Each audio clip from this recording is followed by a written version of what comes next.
that we like try to dig in about how people got into tech, talk about their stories, not just, oh my God, I got in this crazy data science project and there was no data, or all the data was hard in like paper copies. And, I think 14 and 15, wasn't that like when OCR was coming out? It wasn't even like fully Oh no, fleshed we out. had OCR we had OCR back in early 2000s. It was expensive, but you could do it. Now it's like It didn't a get cheap package in until Python that's probably mid free, isn't 20. it? Yeah, about there is when it got cheap, but no, it was available forever.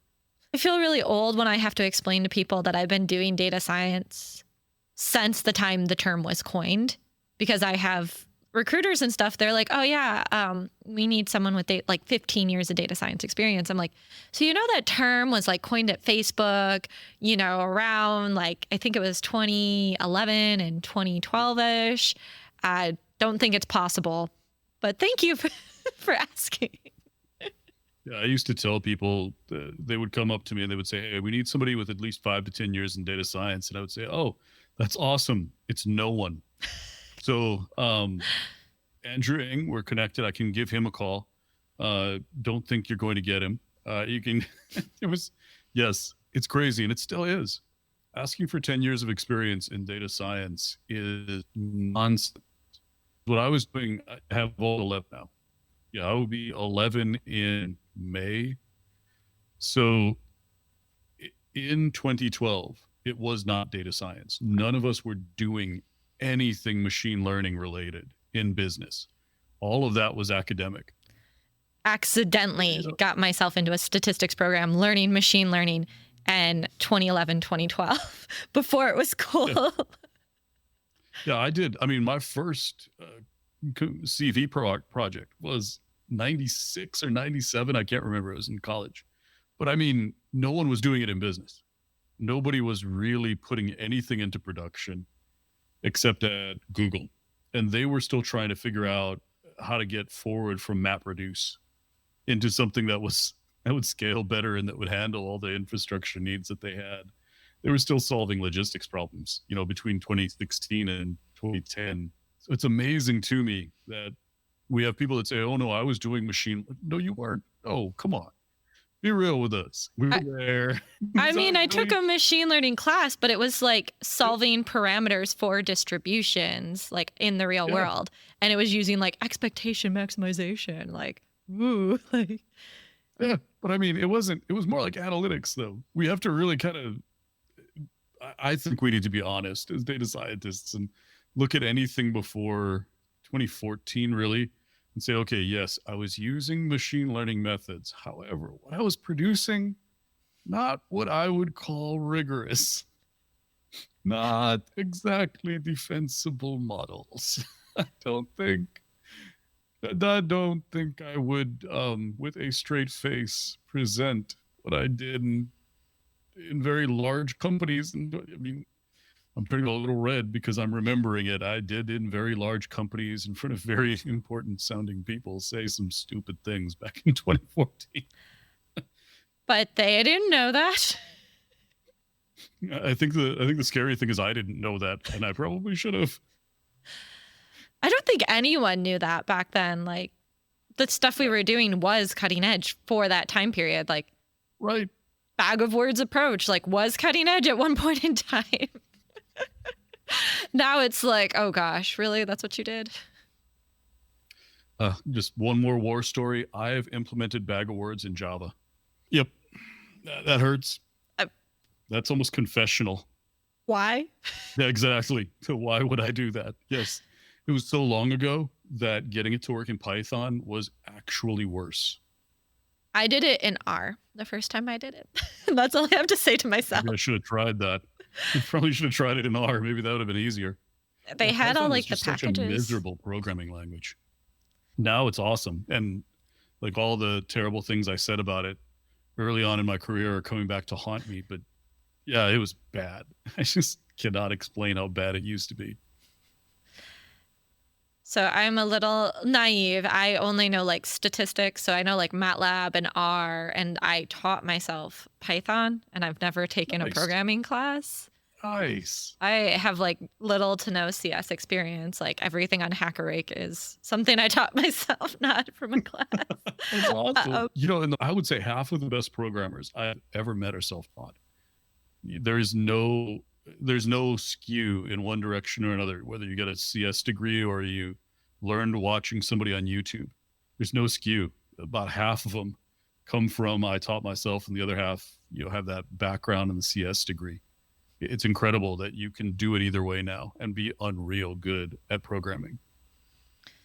or just even like have the acumen or the know-how, and it's more about like application than having that degree. I mean, in data science, it's still important to have that degree and or be published or be able to point to projects that are completed. But starting out, you can go from a boot camp into it, and it's kind of okay now. I think we're finally stratified enough. We didn't used to be. When I first started out, I had to actually do full stack data science. Hmm. And I was lucky because I had the background to pull it off, but it was a lot simpler when I was first starting. There wasn't the need for hardcore data engineering best practices or ML engineering best practices. ML ops was so much easier at the very beginning because everything we did was so much simpler. Hmm. Even if it looked more complex on the surface, what was going on under the covers, so much simpler. People didn't rely on it as much as they do now. So when something broke, it was kind of like no one figured it out. No one knew. So I had a week, 2 weeks to fix models, retrain them, redeploy. It was no big deal. Everybody's just like, oh, that stopped working? Really? I didn't notice. Yeah, I have been there, unfortunately or fortunately. I don't think it's a bad thing. We were there at the very beginning. And it was the Wild West. Well, of course it was. No one knew what we were doing.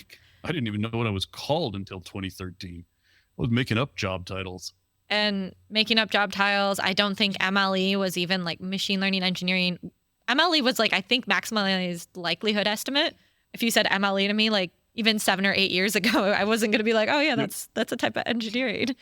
So it's kind of, I like to think of it like how computer science was back in like the 60s and 70s. There was no textbook. There was no software engineer and like, this is the way that it is. And we're kind of learning things as we go forward. I have a cute little lecture that I like. It basically says like some people classify techniques by the decade they were created in. Some people classify techniques by like the number of neuron layers that you have in it. And basically at the end of the day, we should just like say the technique we're using. And if you're going to communicate with another data scientist, say like, I did a neural network instead of being like, I did deep learning. Just because like it's a sales buzzword at the end of the day, whether it's deep learning or, artificial learning or machine learning. Those all kind of feel like sales terms, and I think I even did this to prove a point. You can open up textbooks, pull the definitions out, and they conflict. And I know you teach a course, don't you? Yep. Have you ever noticed that, or am I just off in my own little corner? No, when I first started, and this was back, I don't teach data scientists to be data scientists anymore. Mm-hmm. They used to, and now there's hundreds of people, thousands of people doing it. So I'm no longer necessary. Now I teach strategy and leadership and product management and how to make money with data. So that's the side I'm teaching now. But it's exactly that. When I first started out, this always made me laugh, was the economist background versus the engineer background. The two groups would never use the same terms for anything. It was never the same. And it just was frustrating. I would have one side saying something and I'm like, no, you gotta, yes, that's right. But let's not use loss anymore. Let's use something that's a little bit more, no, but loss. It's like, oh God, I get it. Economics it rules the world. Can we just agree on something else now? Can we please use a different language? Because loss means something totally different for us. In statistics, one hot encoding is called dummy variable encoding. Mm-hmm. So I told someone that they needed to dummy variable encode their data, which I thought was like, just you Google it. And they thought I was insulting their intelligence. Like, got horribly angry at me. And I was just like mystified. They had to like come back to me the next day and they told me that they got upset because they thought I was insulting their intelligence. And I was like, one-hot encoding, I learned that day, is the same as dummy variable encoding. The language part of this is really, it is really funny. And the backgrounds that people come from are so territorial when it comes to naming conventions. It's almost guaranteed to be an argument. And especially, it was right around 2017, 2018, where a lot of science, hard sciences disciplines, and I don't know if you saw this or not, they started getting really angry at data scientists because we started reinventing and sort of appropriating stuff that they had for decades, sometimes longer. There was a point where somebody in the data engineering world was reinventing ontologies, and the knowledge management and information science part of the world, oh, they lost their minds. It was just a free-for-all. Anyone that was talking about these new concepts just got beaten up on Twitter and on LinkedIn and in conferences. And it was just, but it's been like that because data science we have appropriated every other scientific domain's work and said, yes, we invented that. And I think it hit the tipping point in 2017 and 2018 where they just said, no, that's enough. Okay, no more. We will not give you one more thing. You're done. You're cut off. I mean, I don't think my professors from my graduate program are very proud of the fact I became a data scientist instead of being staying a statistician. Because I was a good statistician, and I was like, but I want to play with more data. I want to actually use statistics for something people care about. I want to affect and have like my model utilized in day-to-day practice. I mean, I did, go the route of like p-value and stuff and published articles and for a while, but I don't think anyone read anything except the other people that needed to cite it in order to build on it. But like, I don't think anyone was like, oh yeah, this is great reading material. Everything I published between 2012 and 2015, I can't find. I mean, I Google stuff that I've published. I can't find it. It's like it's just disappeared from the face of the earth. So I have the exact same experience. I went the traditional academic publishing route, and guess what? I can't even Google my stuff. That's how bad it was. The secret, I think, is that you get a research gate, and then as soon as I got the article, I'd put it like officially published with like all the citation and everything, put it onto ResearchGate and make it free access, because as the author, you're allowed to offer free access, or, people would request it and then you just like hit a button that says like give them free access. I don't think you can let it be like a free for all on the article for legal reasons. I'm not 100% sure, but that's the only way that I still have all my stuff is I uploaded it, or it's on some external somewhere lost. I've got it on a thumb drive someplace. I mean, that's how old some of these things are, where we're still using thumb drives. Yeah, it's probably on a thumb drive in this office, I hope, somewhere. Somebody might want to see it someday, because I can't find it. Literally, I Google it, cannot find it. I get to feel extra old because for my thesis, I used floppy disks. Hoorah. But yes. I am not that old.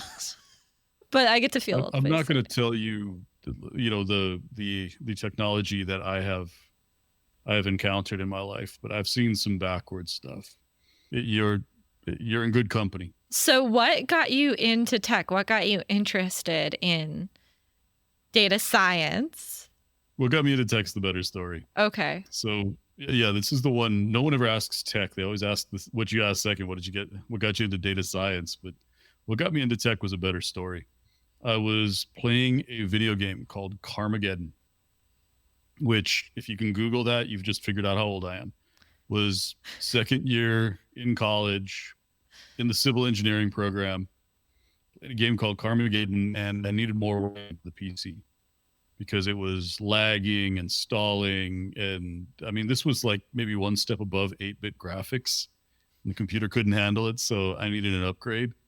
I called someone to upgrade my RAM, and they said, I've got the tool for that.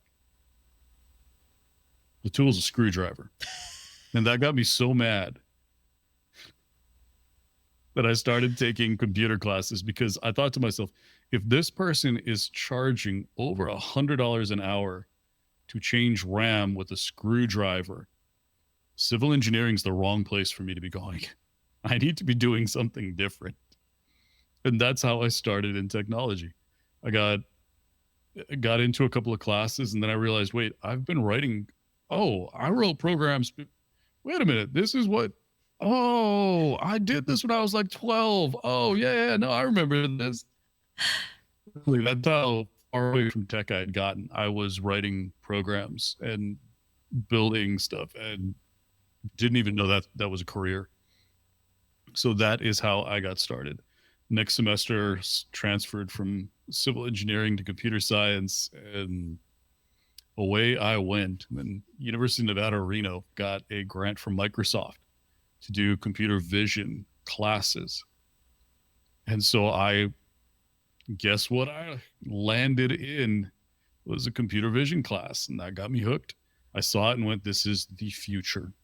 I'm going to graduate from college and go work for Microsoft building HAL. I'm building AI. And I graduated, and that was that first, bust in the mid 90s when everyone realized, no, we can't do this. The technology just isn't ready. We don't have anything that can store enough data to train one of these things, and we don't have the compute to actually do any of this. Sorry. So did traditional engineering roles for around 15 years, 2011. All of a sudden it came back, and I got laid off in 2012. So I needed to do okay, so now what? And I started V Squared. Just went out, started hustling for customers and clients, and landed some folks, started a company. It's been 11 years now. I am significantly older than that person. And significantly wiser. I don't know. I was pretty good back then, and I'm starting to get on that old side where things are starting to go to decline. I don't know. He might have been a smarter person than I am. What is your favorite or most interesting project that you're allowed to talk about publicly that you've worked on? No? You're not allowed to talk about publicly? Anything? Not in detail. I have one. The first one that I signed was a 5-year NDA. And they just renew every year. So I haven't touched this project since 2016, and I'm still under non-disclosure for it.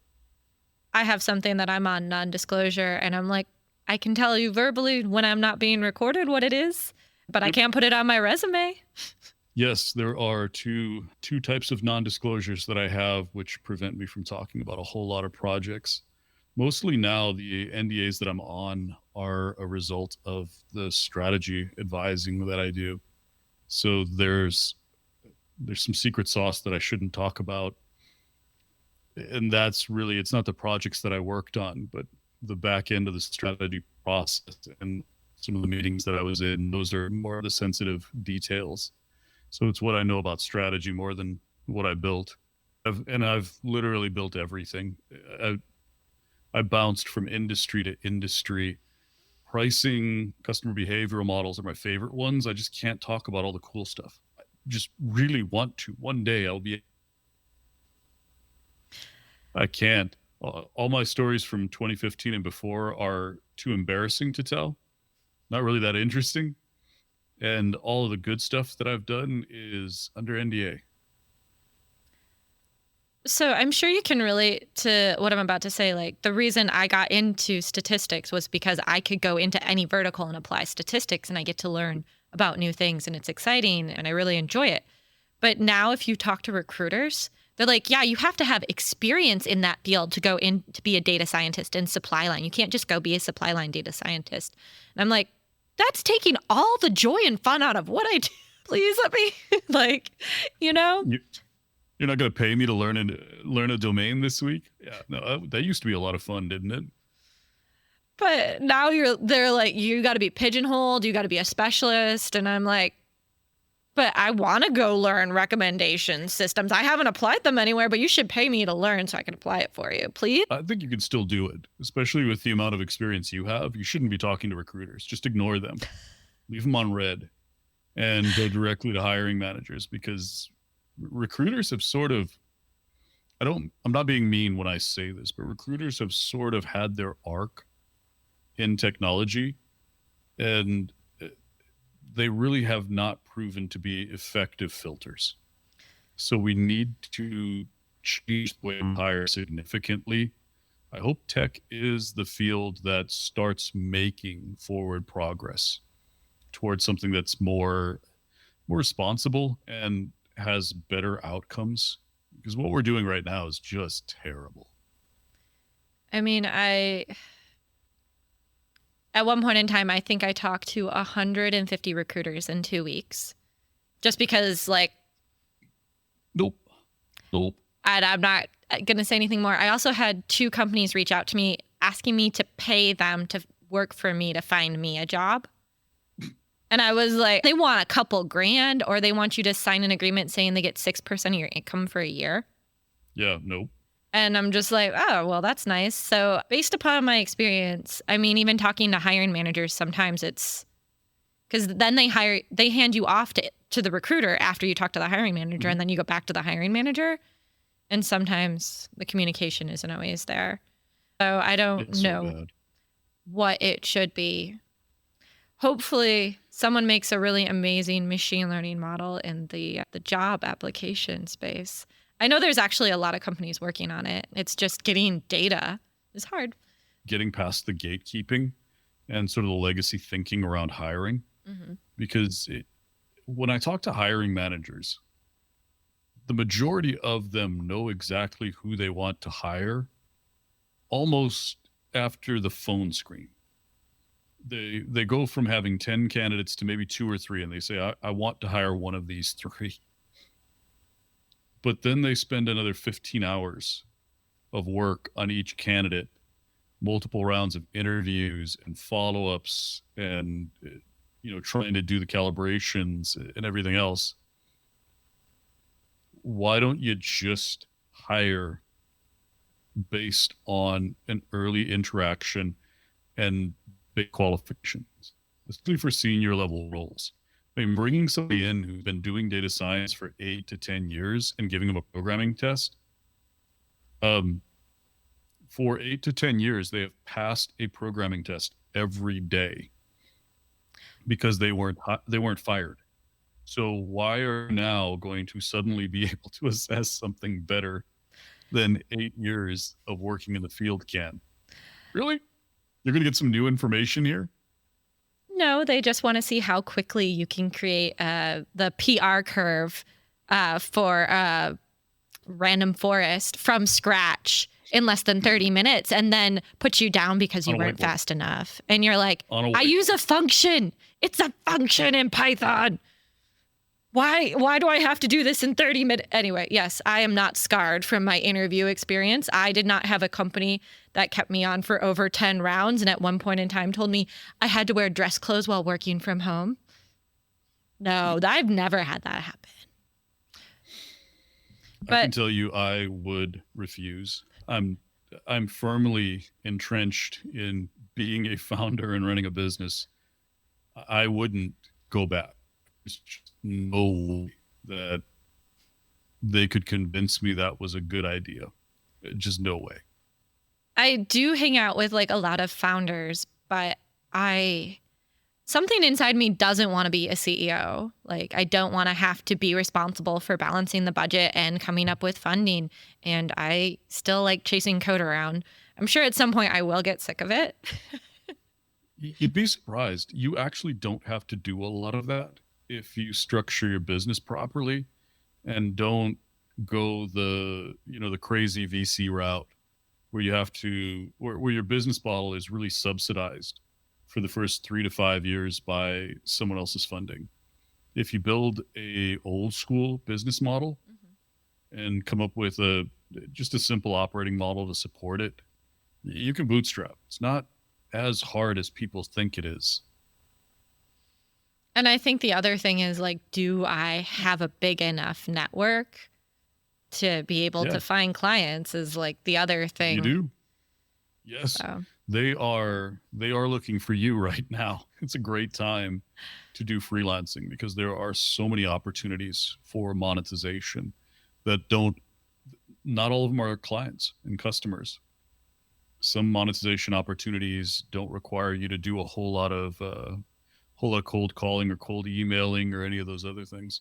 There are a ton of different business opportunities for people that don't want to live in the corporate world. So I highly encourage anyone with data science skills who's tired of it Don't go back and burn yourself out again. Go find something that you're going to love doing. Might just do that. I mean, I watched a friend bootstrap 2 businesses simultaneously after having 2 kids with his wife, and they're like, both kids are under 5. And I'm still like, he has a property management company that he started from nothing, and he also has like a consulting firm for big data solutions. And Nice. I'm just like, I don't know how you do it. I'm impressed. And his name's Brian De Lama, and he's been on here before too. I like him so much, I actually usually bring him in when I'm working somewhere and be like, he actually will come up with the correct solution for most of the data science, like the engineering and the big data problem to stream data in real time. So, but that's what I found is just working in the field.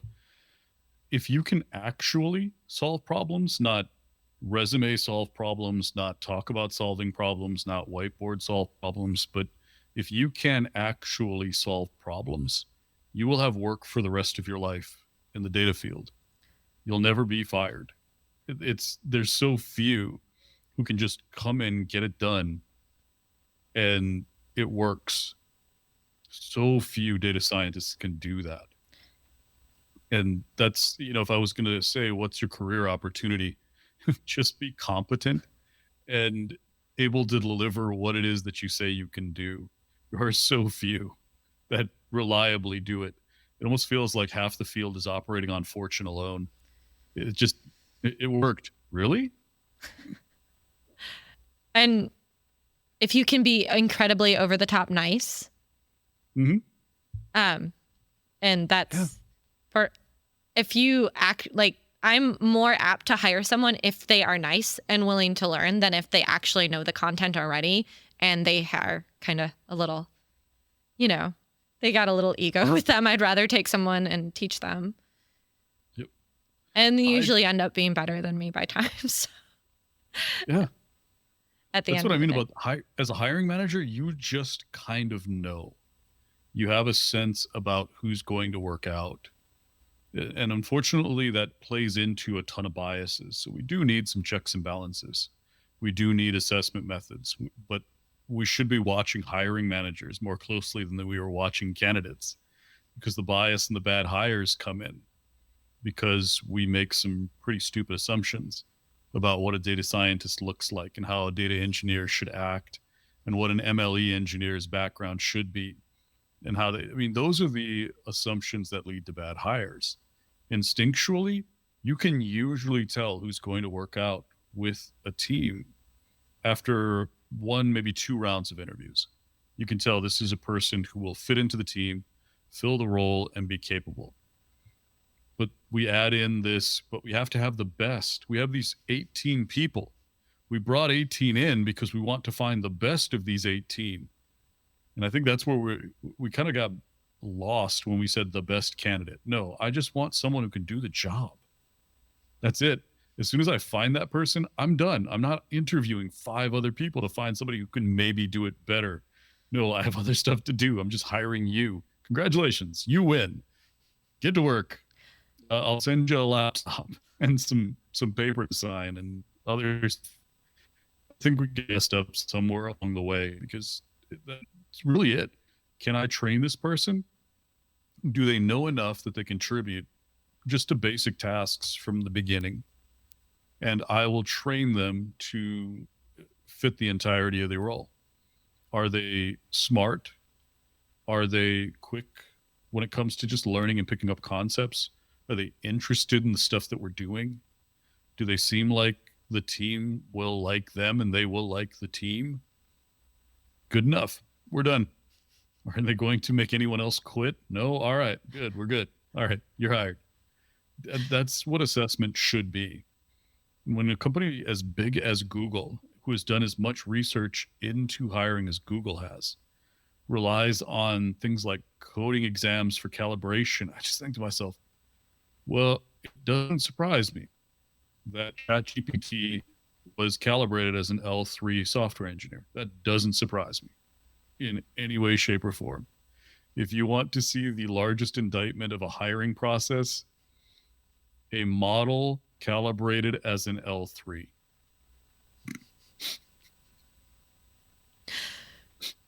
I mean, the L3 Google, right? That can't feel good. Really can't feel good. I mean, how does L1 and L2 feel? But I think at L1, you're not expecting a lot. L1 is somebody who's an intern. They just graduated. There's not a huge expectation. L2, you're still a junior. L3, though, I mean, you have to be sitting there thinking. So I was really proud of passing the interview, but really, anyone could do it. That if you're Google, you have to ask yourself, if a model can pass our interview process, how good is it? I mean, another question is like, how many hours of their engineers do they spend in the interview process? And wouldn't it have been better instead of spending, I don't know, 10, 15 hours putting someone through a horrible gambit that gives them flashbacks for the rest of their life? Wouldn't it have been better? Like, because half the time people either get like a sour taste in their mouth for the company, or, they're just going to keep throwing themselves at the company until the company lets them in. Yep. And it's just like, how many hours of engineers did you, like, there are books on how to crack the coding interview. Like, I shouldn't have to sit and read like a 600 or 700 page book in order to work for you. Yeah, if I've done a job for 5 years and I have to take a class to pass your interview, something's broken. And I mean, they just want what people have to do. People that are obsessed. Yeah. I mean, I've watched people do product management roles, software engineering roles. I mean, so it's not just data science. It is other roles too, where they've taken entire classes just to be able to calibrate to a certain level in an interview with Amazon or Google or Meta or any one of those, large tech companies. That has to tell those tech companies something. I mean, why isn't the tech company running the class? Just be like, hey, free sign up, because then it's a barrier for entry. You have to have so much money to be able to sign up for the boot camp, and you have to come from a certain lifestyle that like you have enough free time that you can sign up for the boot camp. And even a lot of the recruiters are like, yes, you need to spend in the neighborhood of 20 to 40 hours on top of your full-time job to study to get through the interview process. And I'm just like, but I have a life. Why wouldn't I just get like a side data science gig instead of wasting that? And I'd feel better at the end of the day, honestly, because I would feel like I actually helped someone. But I mean, I'm going to share this and I shouldn't, but we can always cut it. Yeah, no, I'll throw this one in. Why not? So as a strategy consultant, my interview, and I interview with C-levels. No one brings me in. I don't get a manager or anything like that. I have to talk with C-levels. My interview is between 1 and 2 rounds. The first call's 30 minutes. If they really have questions, the second one might be an hour. And it's with the same person. That is the entire process to land a consulting gig at a very high level. Well, then why do I have to do like 10 hours of interviews? Right? Your CEOs are hiring me after 60 to 90 minutes, sometimes as little as 30 minutes. I get brought in for 6-figure contracts after 30 minutes. Why are we doing this to software engineers? Why are we doing this to data scientists? I mean, what is the point? That's a really good question. I don't understand. I even like openly had a conversation with a hiring manager where they grilled me and they were like, what's the definition of this? What's the definition of that? For an hour. I put up with it for an hour. I was extended an offer and I said, no, thank you. That was an interview that you should be giving someone straight out of grad school. I'm published and I don't want this. No, thank you. But like, you shouldn't be grilling someone who's been in industry for like almost a decade, definitions that like you memorize in grad school and you put on an exam. I got up and left the last job interview I ever had. I just walked out of it. And that was for me, that was the nope, done. Never doing this again. The one time I did that, I got offered the job. I was like, I do not want this. And they're like, you are going to take this. And I was like, well, in that case. I got asked, it was a series of really stupid questions, but the one that got me was I was asked for my GPA. And this wasn't straight out of college. I had, at that point, let's see, 15, yeah, it was just 15 years of experience in the job that I was interviewing for. GPA. How is a GPA even relevant at that point? I mean, I know people are still loyal. I'm floored to this day. People are still loyal to the school that you graduated from, and it's still relevant in the hiring process. Yep. And I'm just like, and I'm at table talking with people, and they're from Ivy Leagues. I'm not. I'm from a state school and I'm happy I got there. I got my full ride scholarship. I worked my little butt off, but. Yep. University of Nevada, Reno. I say that with pride. University of Nevada, Reno. I mean, I know CEOs of tech companies or people who teach data science every single day, and they don't have bachelors, and they're good at it, and they're passionate. Yeah. So, yeah. And why are we still picking people who went to, Ivy Leagues? There's nothing wrong. You have to have a really good high school experience in order to get in, and a gambit of other factors. And it's great that you got in, but a decade later, we shouldn't be making hiring decisions based on it. And I've even had someone say, you didn't go to blank. Now, you're not worth being at this company. And I was like, what? And it was a recruiter. And I was like, okay, fine. I use the words quite frequently when I'm talking to people that are trying to break into the field. And I say, look, you need to explain to companies, you don't need them, but they need you. There are 1,000 companies hiring right now. There's one you.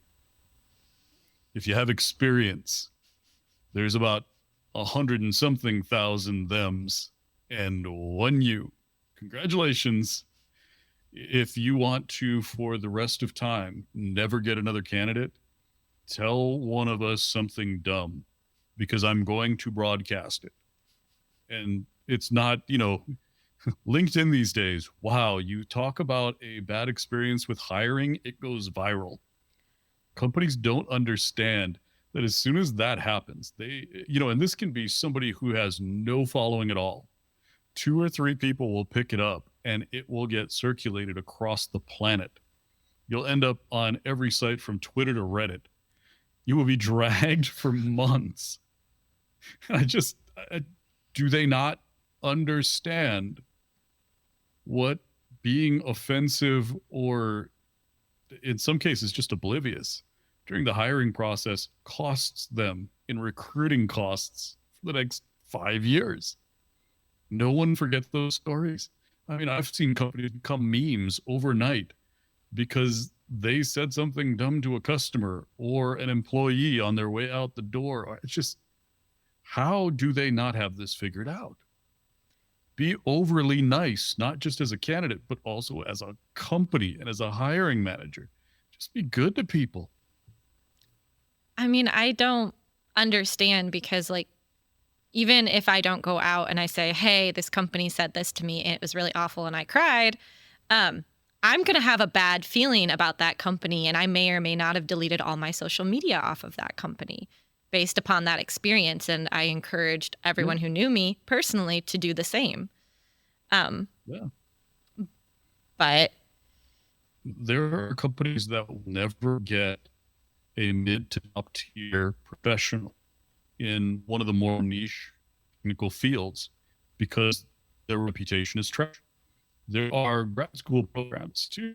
I don't think college understand this. There are grad school programs too, where there are a couple of professors who are, let's say, not the most appropriate when they go to conferences. And those will never get top tier students again, because everybody knows. Like the only people that don't know are the professors and the deans of the colleges. It's like they're the only ones who don't know what's going on. Everyone else avoids them like the plague. And there are top schools that have trashed reputations just because of basic lack of dignity or decency. And we're going to continue to see this trend. It's not like the next generations are more tolerant of shenanigans than mine is. It's getting way less tolerant. So when people look at me and they say, wow, you have a very different attitude on hiring, I'm thinking, my friend, let me introduce you to the generations after me. If you think I'm wild, it gets worse. I mean, I was talking to someone in their early 20s and I was telling them some of the stuff that like I went through, and they're like, they won't even upload a resume. They're like, I do not have a resume. I will not upload a resume. I am good at what I do. And I'm like, you know, she's in her early 20s and she is good at what she does, and she refuses to even make a resume. If they ask for a resume, she's like, well, you're obviously not someplace I want to work. I'm like, I have a CV and it's 5 pages. How old am I? I gave up on my resume. 2014 was the last time I sent a resume out. I will never do it again. I'm done. But you come with like a reputation and that word of mouth. That's what brings in the customers, and your actions and your words match up, and you come through with the product and everything that you say you would. So you don't need to do a resume because your experience with other people is the resume. But usually like people in their early career, a resume is, you know, something you should keep. And I was just shocked that, you know, the generation of me is like, yeah, we don't do resumes. And I was like, LinkedIn? And they're like, not really. And I'm like,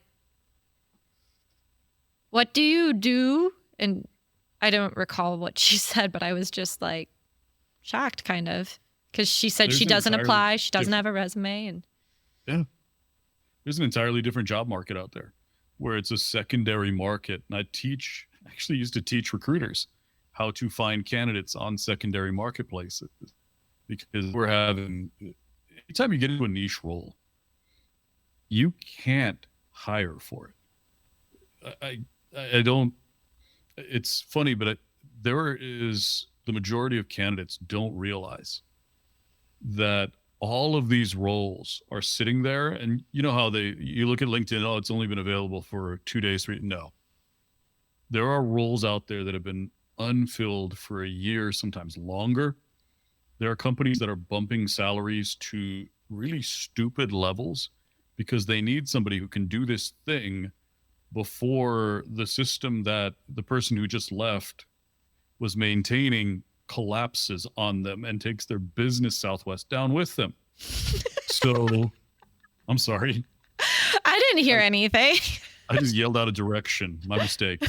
But there are companies who can't hire the people that they need to maintain their Wells Fargo legacy systems. And I know someone who's a solutions architect at Wells Fargo. Whoops.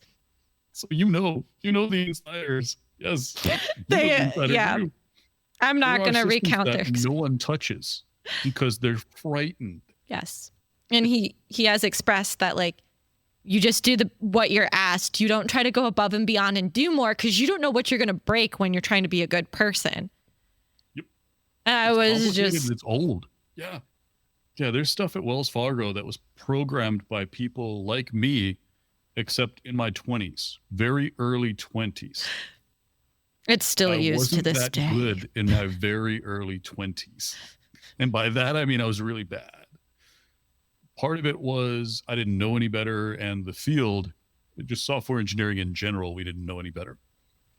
But part of it was not being forward looking yet and thinking that this would not be maintained for 25 years. Well, I mean, when was GitHub made? Like, yeah, version controlling code. When was that? When did that start being a thing? Like, when I got on the scene, that wasn't a thing. No, it was 2000. I was doing source control and versioning and that sort of thing. We had our own server. Like we had our own, it was janky. No one touched it. Talking about things no one touched. Yeah. The source control server. No one touched it. We didn't even walk into the same room except for there was one person who could touch it. Nobody else could touch that thing. But, of course, everybody who was a senior engineer in their 30s and 40s walked in there and thought they knew what they were doing. They'd break it, and this guy would come in and, attempt to. One day I thought he was going to fight someone who went in there and broke the build server, and I thought there was going to be a fight. It was intense, but yeah, that's it's been a thing forever. But let me tell you, Git, as much as anybody complains about Git, way easier than what we used to have to do. Way easier. I'm not filing a complaint about Git. I'm just saying that, like, when I was at a place where code should have been version controlled, we weren't using Git. We weren't using any version control. It was like, well, someone has it on their hard drive. Maybe they can give it to you. And it's, an older version. And yep. Yeah, my laptop's been source control before. Been there. Yeah. Especially in startups. Oh my. It was not a startup. 2010 startups. It was not a startup. It was a research facility. Oh, yeah. No, that's academia. No. Well, but the same Worst things practices. had to be passed on and modified and run every X amount of time to get, and it had to be modified and updated and yeah. And then someone retired and Worst took practices. and then the data went away, or the code went away. I can tell you, between government and research, academia, worst practices. Oh, I've seen. What about things. Government research facility? What about that? What about that company? The government research, isn't that an oxymoron? I thought we established those two don't go together. I didn't publish all my papers at a government research facility. So you know what I'm talking about. Oh, I'm sorry, your findings don't agree with my opinions. Can you redo them, please? Or, you're a master's degree. You shouldn't be publishing your findings disagree with my findings. I can't believe they're letting you publish. That was never said to me, ever. No, of course not. No, I couldn't see that. I literally wrote a paper about Bayes' law, like probability A, probability B, the probability of A and B intersecting. And I was told that law doesn't apply to their problem. So I wrote a paper about how Bayes' law applies to everything. It got published. And that's all I have to say. Yeah. I've heard some things. Yeah. No, I've heard some things too. I don't know. I mean, you sound like you've had some war stories too. I don't know how people get out of it without some serious mental trauma and scars.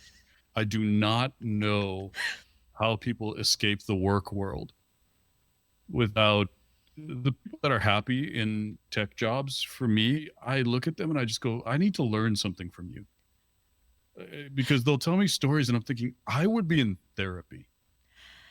And I'm not, I'm in Gen X. So I was on the playground being, people said things on playgrounds when I was growing up that would get you banned from 4chan. So it's not like I had the sheltered life, but some of the things you get told in engineering and in just data science and the academic fields is just, really? Why would you say that to another human being? Let alone having people that talk about it, being a monthly occurrence where they're belittled in the work world. I know I'm supposed to be selling data science as a field, and I'm really doing a terrible job as an ambassador here, but this is kind of the reality, isn't it? I mean, I have story after story. The best thing I can say is to forget, because I love the analytics. I love the research. I love what I do. Working from home is amazing because if something gets to be too much, you can accidentally leave a call. But I mean, I have story after story. The CEO came to me and told me he wanted to divorce his wife, and I informed him he needed to go to couples therapy and to please leave me alone. My career subsequently was hurt from that experience. How dare I? I have story after story, but I do not want to go there. But I love what I do. And it gives really good work-life balance when you get to work from home. So if you have a math brain, it's amazing. Otherwise, I don't know what I would do. I'd probably be miserable doing something else.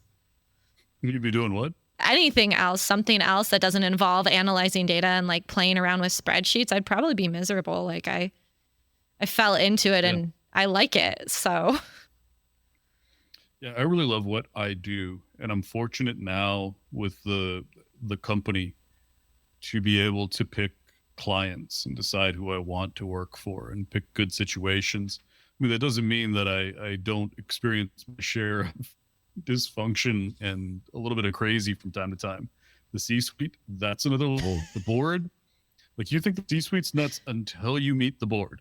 Then you go, oh, so that's why the C-suite's dysfunctional, because there it is.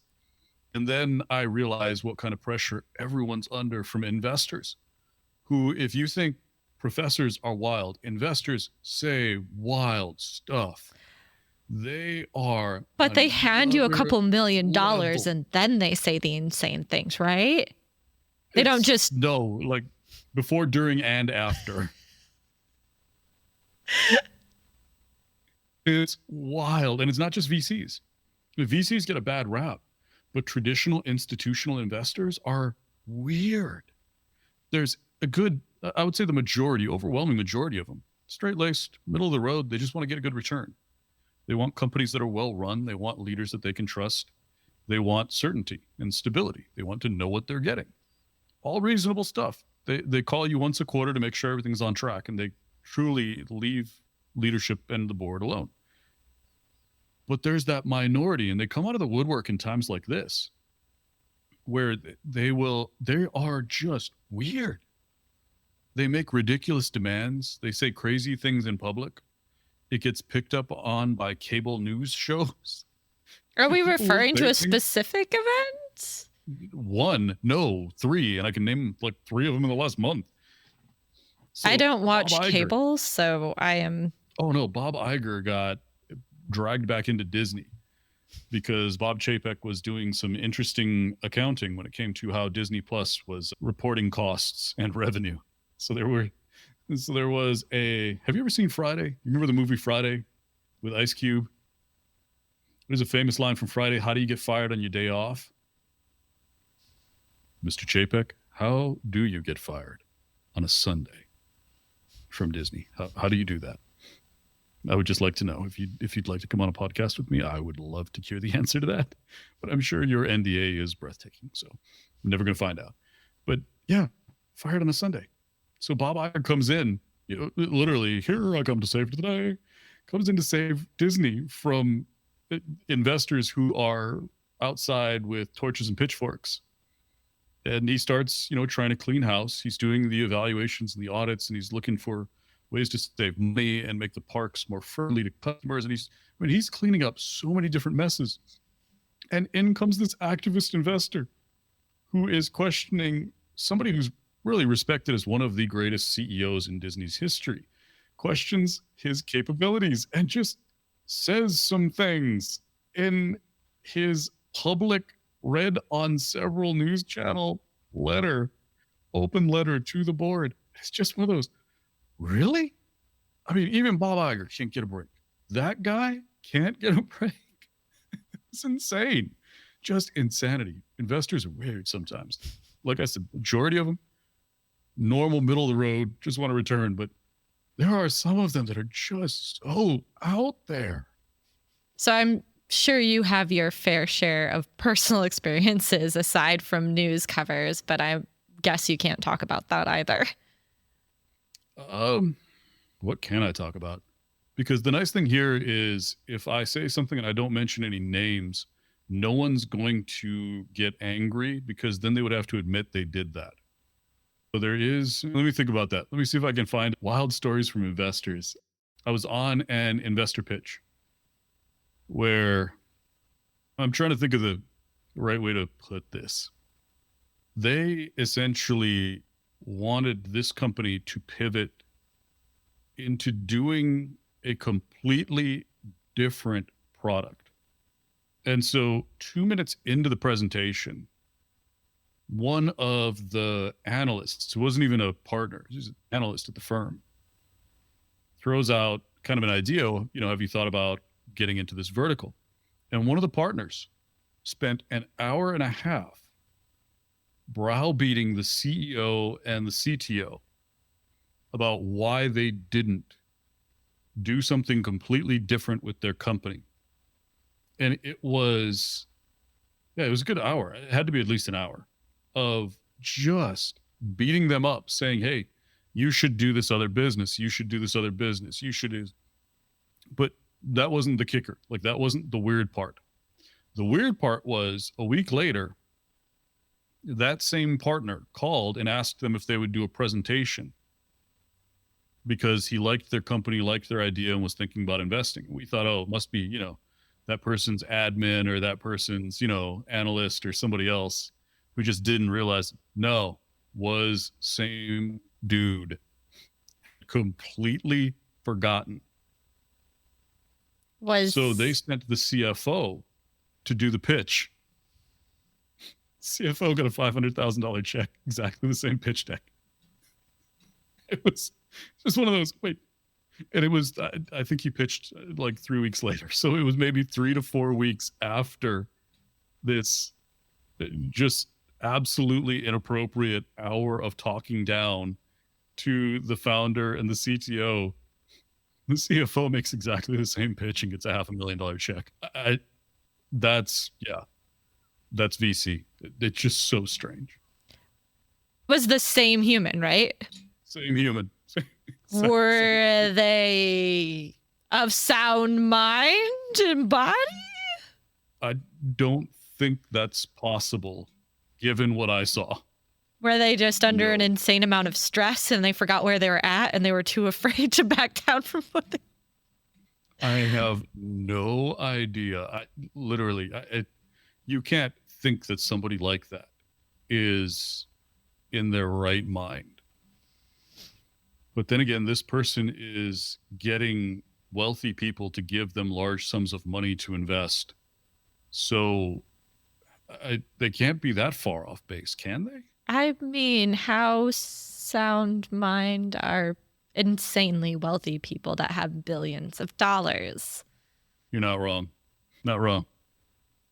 I know a few of those, not billionaires, but millionaires, and they always lament that they don't have any true friends and can't truly trust anyone. And I'm just like, could only imagine what it would be like to begin with a B billion instead, and why do we chase this isolation with money? But anyway, that's what they usually lament to me about when I talk to them. It's interesting. I think people want things because they don't understand what happens when you get them. And that's usually the problem.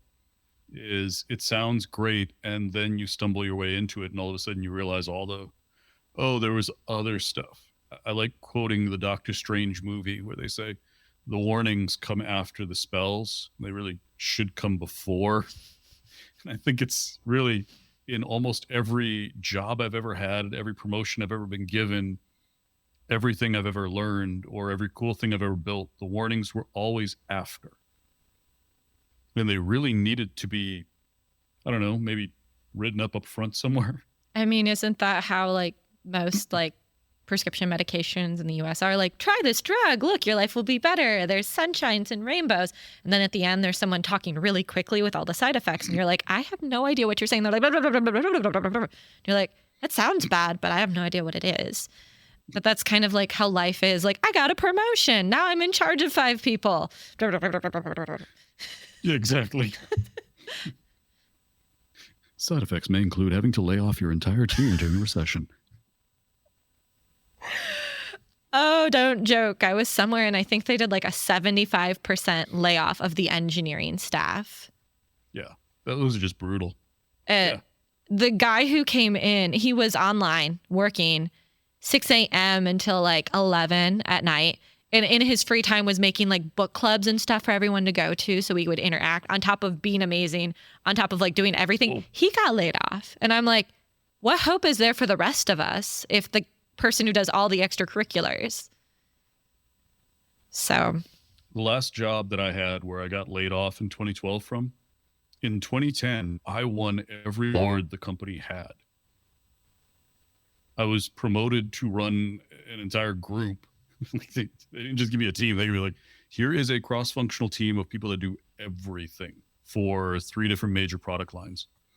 You were just on a product line that shipped and made in its first year almost 100 million.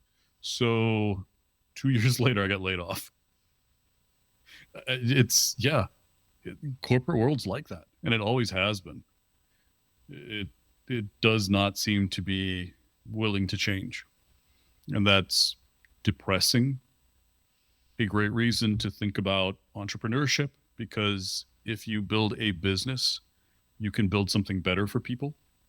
It doesn't have to be a multi-billion-dollar company. Mine never will come even close. I will never approach that number because I kind of know what comes with it. And I can't wrap my head around becoming that sort of a leader. It's just not what I want to do. And not because it's unethical or anything. It's just, I don't want to have to commoditize people that way. I don't want to have to commoditize my customers that way. I want to have a bit of control over projects. And once you scale, you lose that. You just take anyone who's willing to give you business versus selecting the people that I can provide the most value to. So there's just disadvantages. And if you start your own thing, you have the opportunity to create something that's better. It will limit how much you can scale it to, but that's not necessarily a bad thing. I mean, I will never own my own jet, and I don't want to. but I mean, the impact that's on the climate, even if you did own your own jet, like, I'll be dead by the time climate apocalypse happens. I'm good. I worked in alternative energy. Don't say these things to me. No, I think the irony is all of the people who are saying, oh, I'll be dead by the time that happens.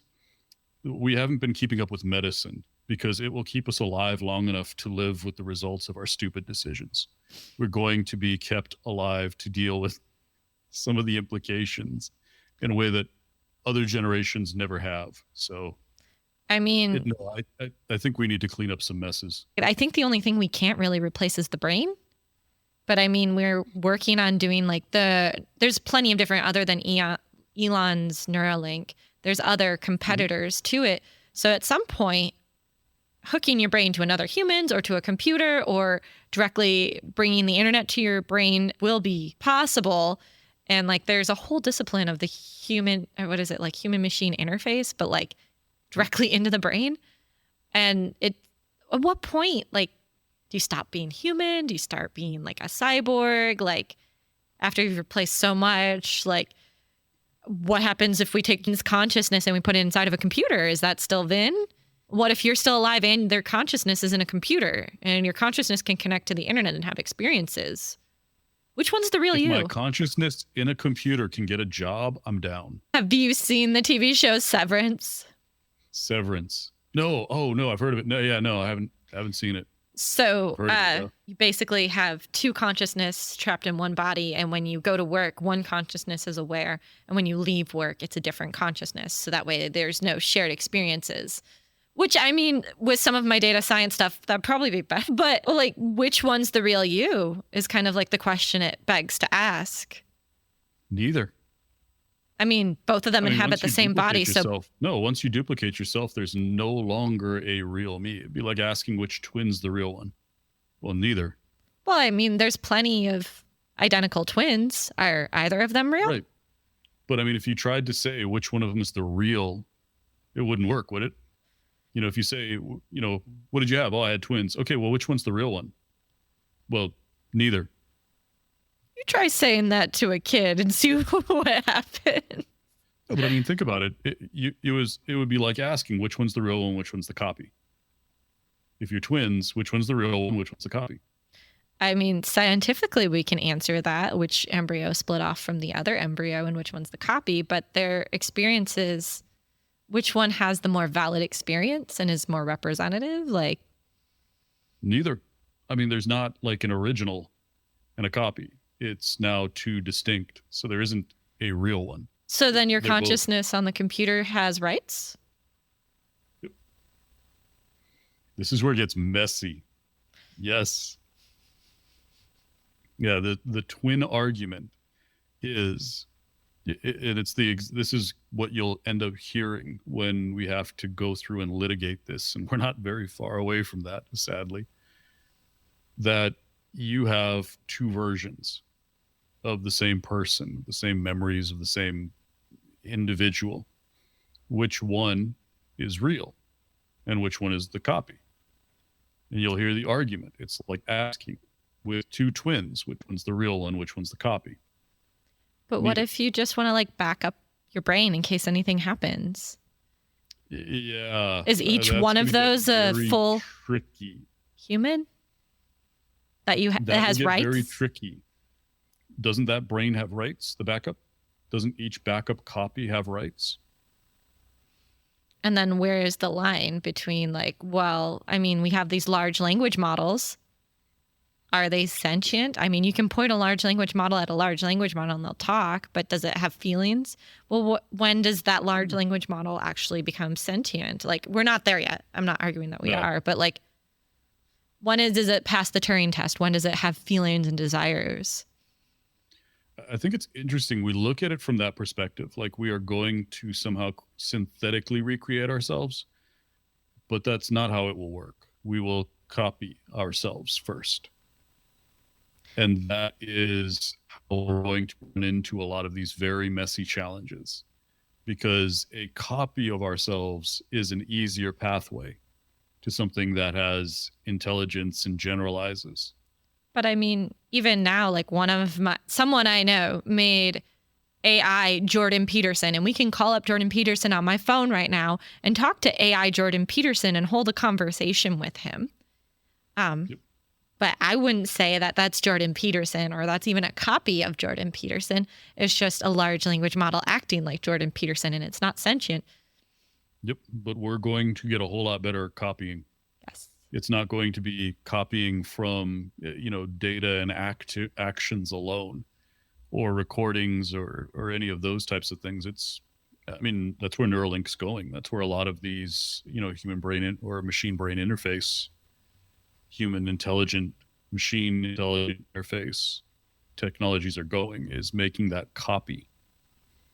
And the better the copy, the better the functionality and the more realistic the duplication becomes. That's where we're going to get into some interesting territory, because that's going to happen faster than we'll really develop models to simulate intelligence. I think one technology will move forward faster than the other one. And I think that's, like I said, I think where we get into the ethical questions, is when we get very high quality copies. Then, well, does that copy have rights? I mean, that copy probably doesn't want to be deleted. Right. But there's a newer, better version. So would you do that to yourself? Would I delete myself? I mean, isn't that what death is at the end of the day? Well, yeah. Well, yes. There's a timestamp of there's only this amount of time. I don't know what it is, but probably we'll extend it using medicine and other stuff. But there's only a finite amount of time. And I mean, I guess that's what makes being like human special. You don't live forever, so each moment's special in a way. But I feel like that's not 100% true. If we started to live for 1,000 years or 2,000 years, would we stop being human? No, we would just evolve into a different type of human, but we would still be special, right? I mean, it's just like the passing of time. Like this Monday wouldn't seem special because I only have a finite amount of Mondays versus I have an infinite amount of Mondays. And, when am I going to retire if I live to be like 10,000? Will I ever get that period in my life where I stop working? If we are good enough to survive for 10,000 years, I hope we have replaced the construct of work and money and economies. I hope we've gone beyond economies by the time we get to living to 10,000 years, and we've come up with something more important to do with our time. You would think, but we live in a capitalistic society where it's stratified. We like our little stratification. People at the top try to, reduce people coming up, and so like, I think if we live 10,000 years, it would be rainbows and butterflies. And, we can't even agree on universal health care in the US to be like, yes, as a human, you should have the right to go see a doctor if your arm's falling off. Like, that seems reasonable. So everything that we have from a system, a lot of the things that you're talking about, the reason why they exist is because we have finite resources. So we have created a lot of systems and hierarchies to manage zero-sum games and to do some sort of semi-fair or at least acceptable way of distributing finite resources. We won't always be constrained like that. The thing that's fascinating me, and I don't understand it right now, and I probably should go sit down and research it, is they're doing fusion. So like making mini suns.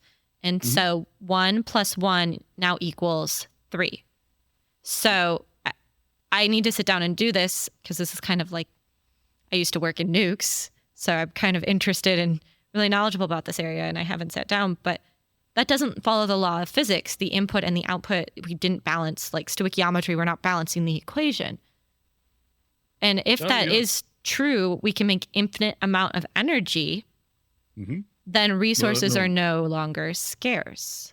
Not infinite. Remember, it's a mass to energy. So there's always a trade-off. But it's the amount that you put in and the amount that you get out is different.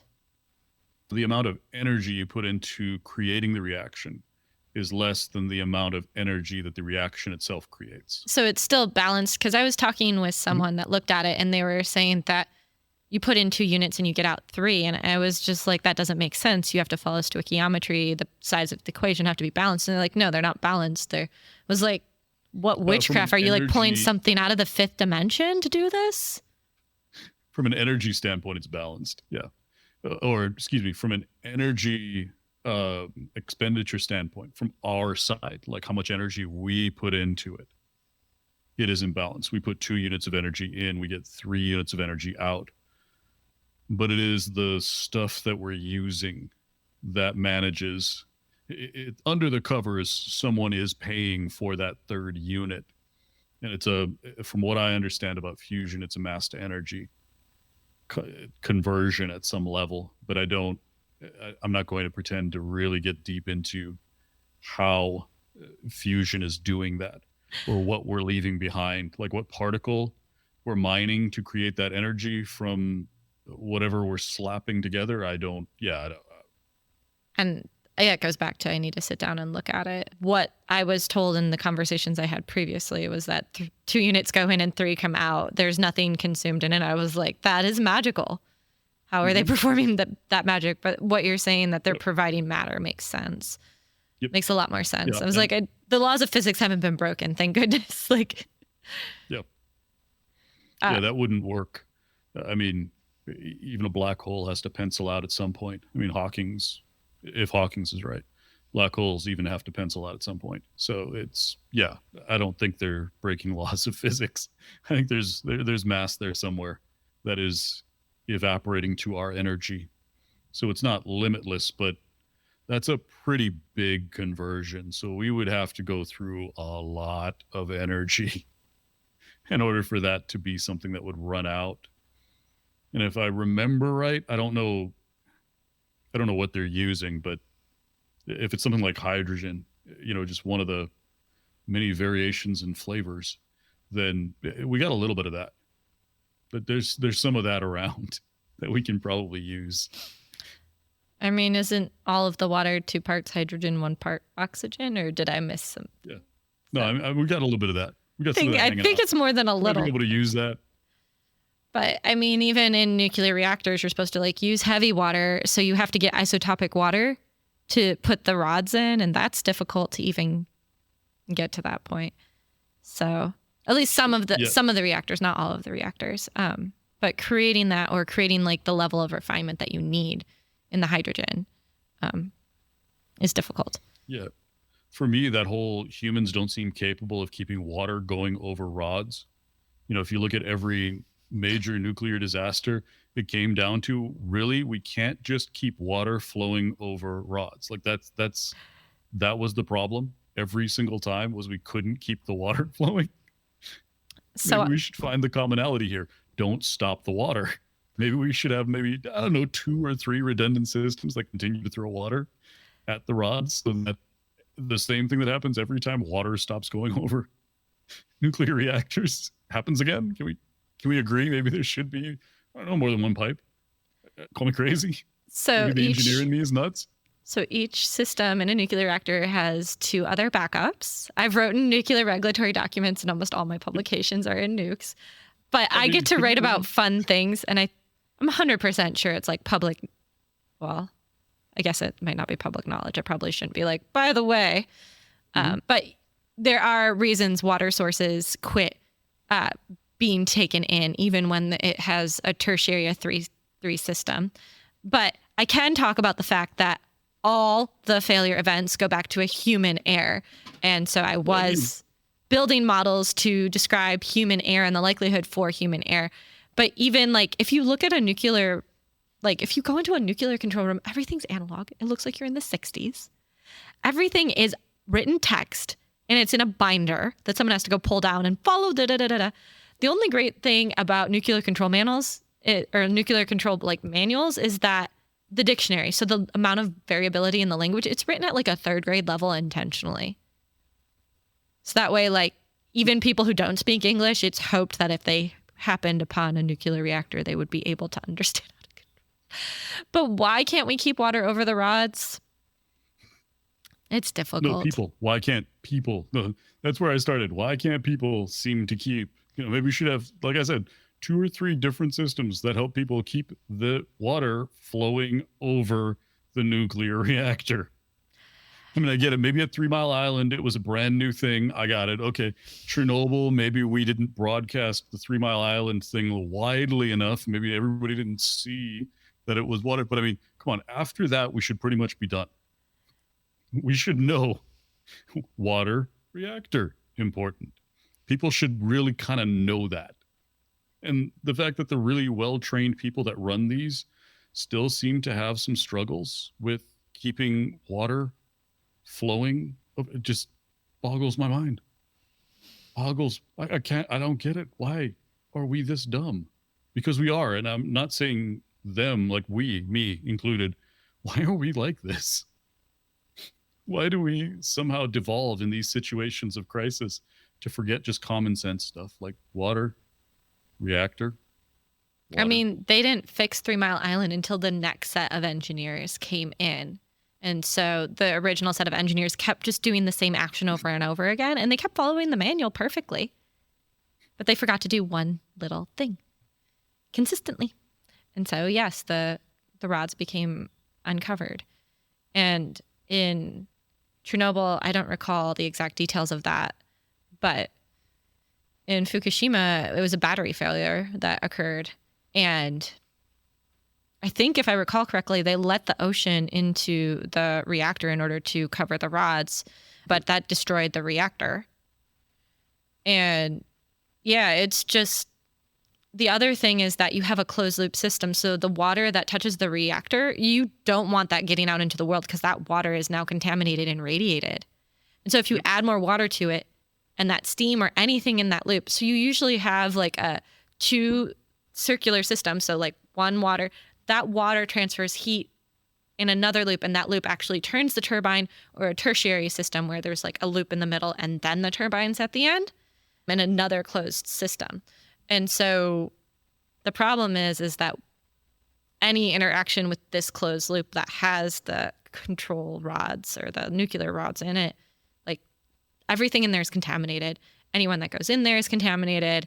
Like, just to the nth degree. Like, even if you don't go anywhere near it, they have to completely like destroy the lab coat that was there and go through obnoxious amounts of training, like no chewing gum because that gives you extra radiation, like that you don't want to think about. Like if you are anywhere near like any sort of radiation, like what you need to do, like you should probably shave off your hair and, you know, get everything out of your body and all your clothes because all of it's radiated and it's making you more sick and things you never want to think about. Yeah. Yep. Yeah. Radiation, not messing with that Or in any way, shape, or form. how after you're radiated, you feel like, oh, I was radiated, I feel sick. And then you suddenly get better. And then it happens. And it's just like, yes, if you're getting better, you're not actually getting better. It's like, oh, anyway, sorry. Sad topic. Tangent. So ChatGPT, how do you feel about ChatGPT? As long as it doesn't irradiate me right now, I'm pretty good now. I don't think anyone's given it the Don't irradiate capability to interact with a nuclear control room yet. We'll see. Yep. You know, I'll be honest, and I think this is the interesting part of the ChatGPT question is so I don't know who's running for president next time around. Let's just like kid A, kid B.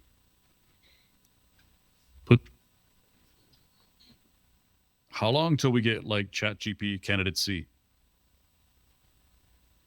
And I am not being facetious. I would think about voting for it. Well, I mean, it doesn't have a sordid past. There's no like unknown thing that's going to come up. Probably isn't going to insult your mom in any capacity. Well, you never know, though. I mean, you remember Trey? Remember Microsoft's Trey? It insulted a whole lot of moms. And recently, Meta dropped one that just insulted people's intelligence. So, I mean, it has some serious flaws that are likely hidden in there. And more than most people, you and I know that. We know that under the covers, there's probably some really ugly skeletons behind every model we're going to release for the next few years. Yep. Knowing that, I would still definitely think it over. I would give it some level of consideration. It would not be ridiculous on its face. I mean, if I was given the ability to like test the vector embedding space, to look at the distance between certain keywords to make sure it wasn't biased, and or like, you know, it was published that, hey, we did all these key indicators and it came back being not biased, and it was open knowledge about what it was trained on. Yeah, I would say that would be like an intelligent choice. It's not like we have that level of visibility into any human running for office. I don't know how their mom and dad raised them, how far their different words in their brain are spaced. In theory, a large language model is more transparent and easier to trust than a presidential candidate. I can't believe I'm saying that. That's what I mean, though. Isn't that kind of indicative? And it's not just the U.S. I'd be willing to bet you if you went to every country that has democratic elections and say, okay, here's what we got. You've got, you know, whether you have 5 parties or 2 parties or 8 parties, whatever your potential system is, I am going to, for prime minister, for premier, for chancellor, for whatever your country happens to have, president, I am going to put forth your standard, the most likely candidates from your party, and candidate GPT. I would be willing to bet that candidate GPT would not be the lowest voted for amongst a stack ranking of parties. I don't think it would be the least popular. So I guess another question is like, who owns? I mean, I know who owns ChatGPT, but like in theory, in these elections, who owns this large language model? Who owns our politicians now? Well, I mean, I think they should get NASCAR jackets and clearly have visible symbols. I think that would be better. I think all of the Senate and the House, you know, that way I know why they voted that way on that bill. But like, who's owning that model? Like, Am I going to be like basically hiring OpenAI to run the country? Hiring Exxon, Shell, Facebook, or Meta, Alphabet. I'm hiring these people now. They're the ones who lobby and contribute to the campaigns as it is now. They're the people with access. They're involved in writing policy. So don't we all have the same problems? It would just be far more transparent if we had candidate GPT versus what we have now, And then which is a deeper level of obfuscation for exactly the same problems. And then another question is it going to be like adversarially trained, meaning like experience based on its interaction, on the questions that are asked on the campaign trail? Will that be incorporated back into it, and will it learn? Are those experiences all going to be publicly available? Will it benefit from models like Meta's recommender system for ad targeting?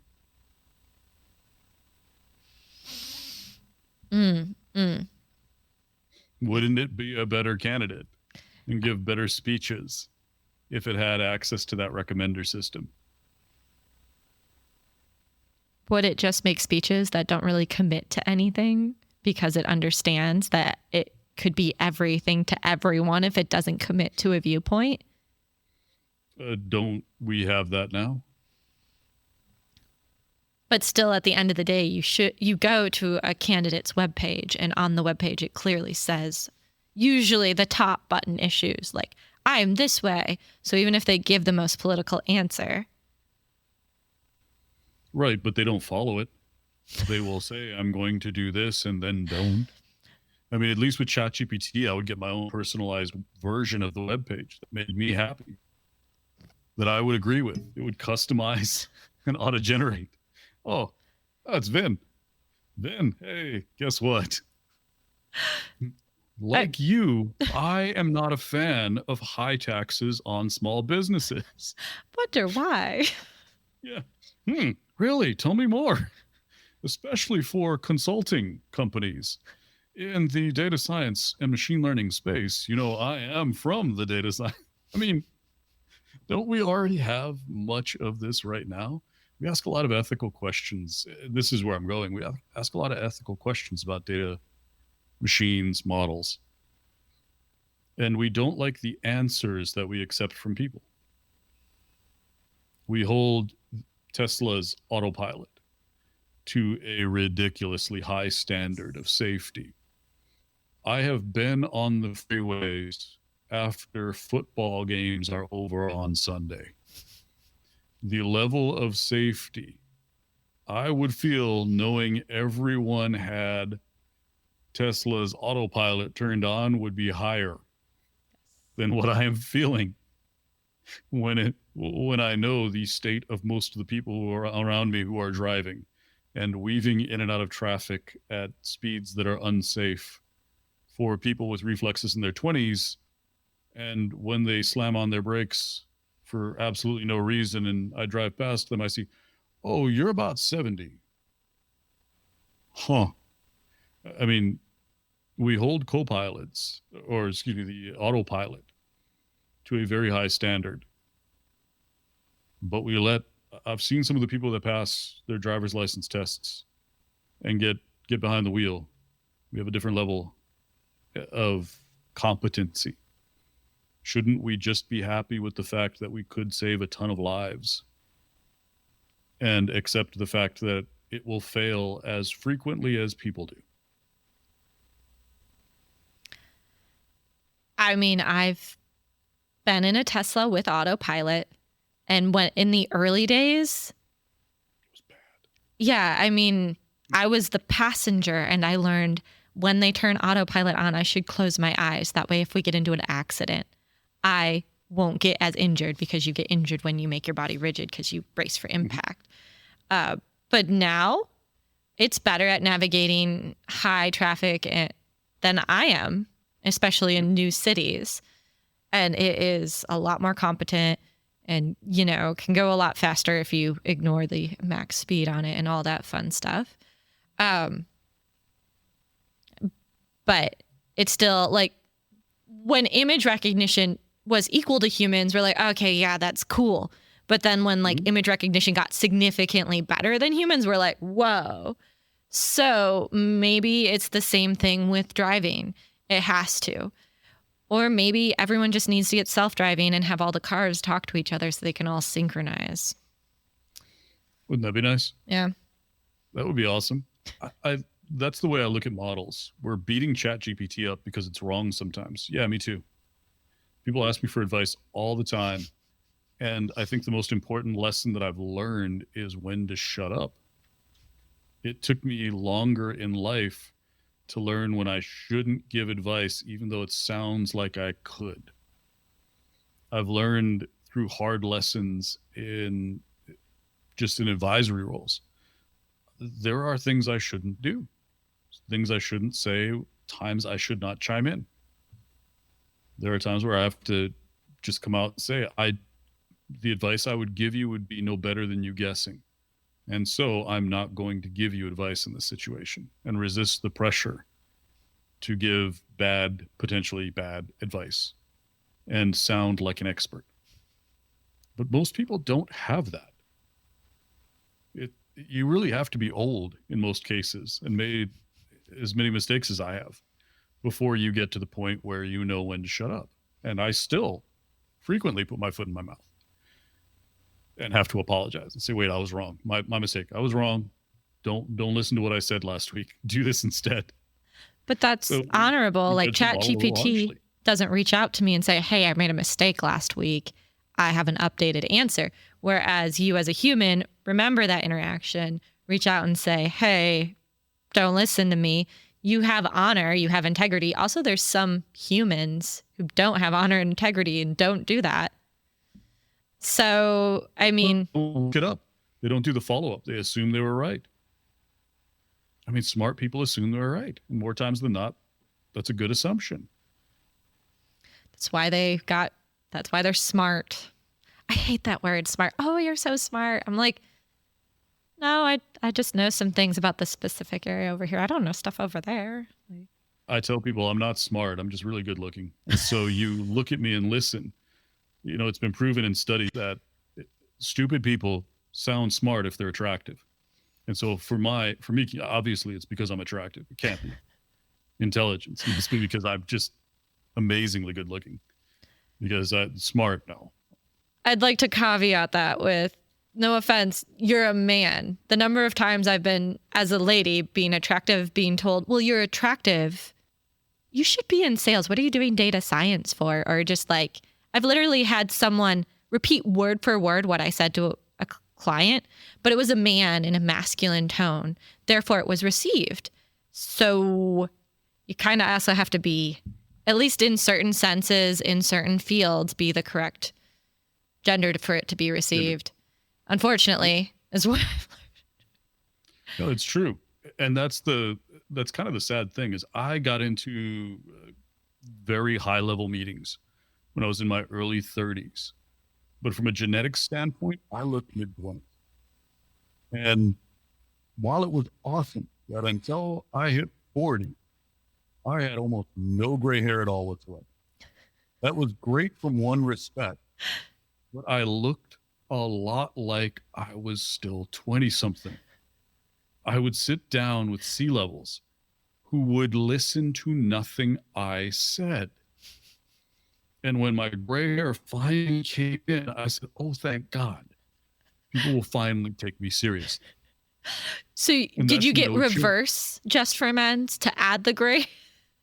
I was thinking about it. It's really how crazy it is. I looked like I was too young to be intelligent.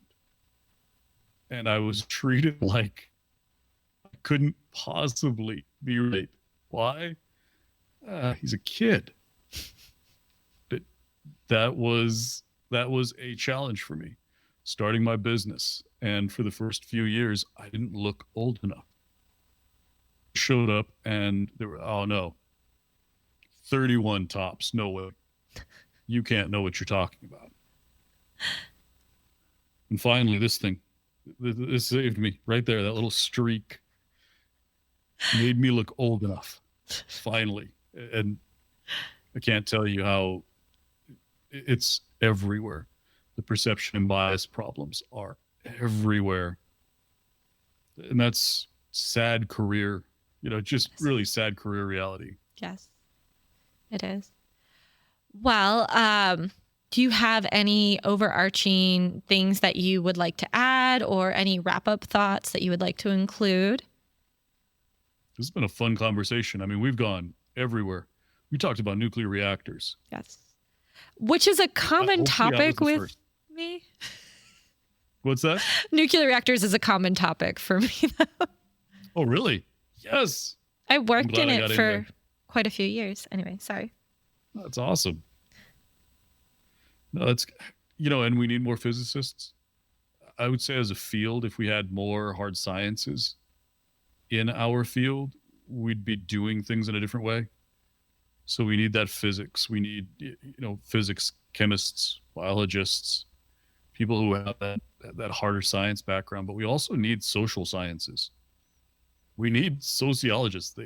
I do not know why sociologists get laughed at, but they make great data scientists. They really do. They have a different capability set. They have a bit of more accountability for outcomes that are responsible, that think about more than just, what's the functionality of it. It thinks a little bit farther downfield, what might happen if. There's all of these other backgrounds we could definitely use in the field.